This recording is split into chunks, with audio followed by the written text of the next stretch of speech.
Thank you, Mr. Brooks. And now at this time, ladies and gentlemen, it gives me great pleasure to introduce our host this morning, our installation commander, Colonel John Strycula. Sir?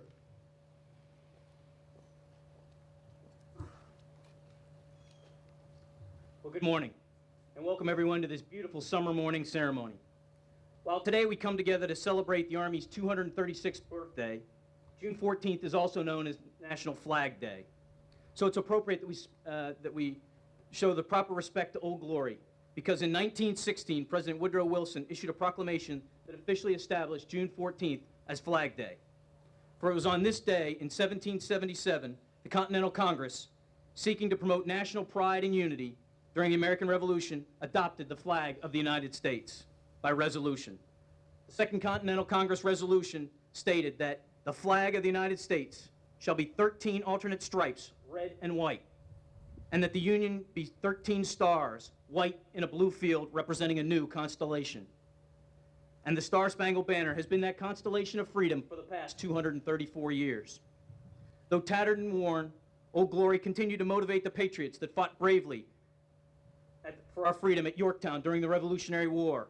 And when Francis Scott Key saw the Stars and Stripes flying over Fort McHenry in 1814, he knew that liberty would persevere. And he was so inspired by the sight that he wrote the Star-Spangled Banner that was sung this morning so magnificently by Sergeant First Class Brown.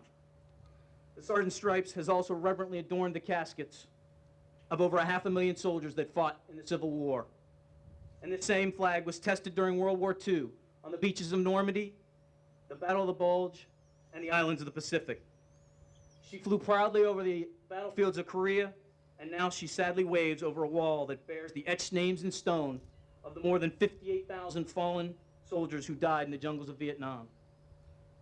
This same Star-Spangled Banner was raised from the rubble by the heroes of 9/11, who saluted her at Ground Zero.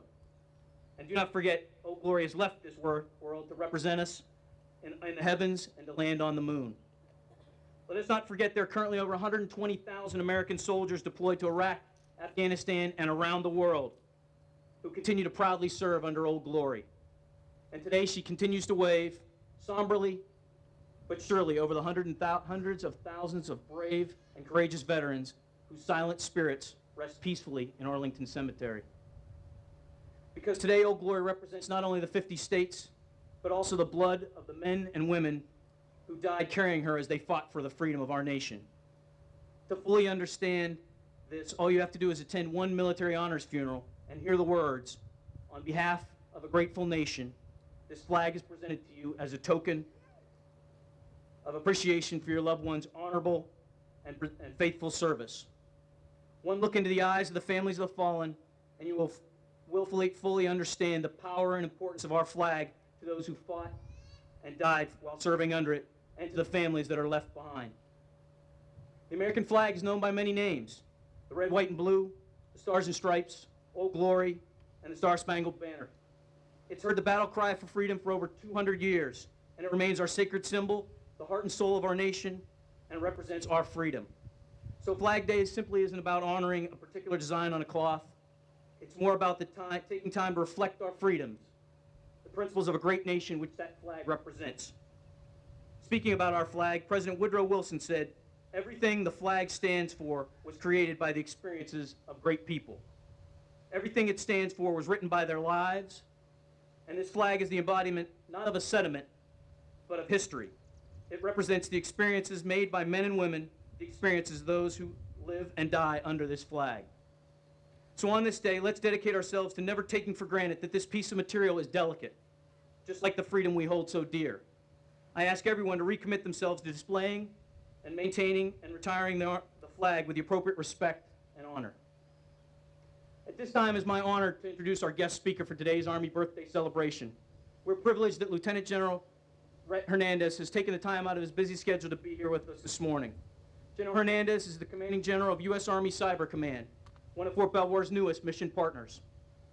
Army Cyber is located at both Fort Belvoir and at Fort Meade, and the command has made great progress since standing up this past October. Army Cyber's breadth of responsibility spans the entire Army, around the world, from the tactical battlefield to the strategic enterprise at the national level.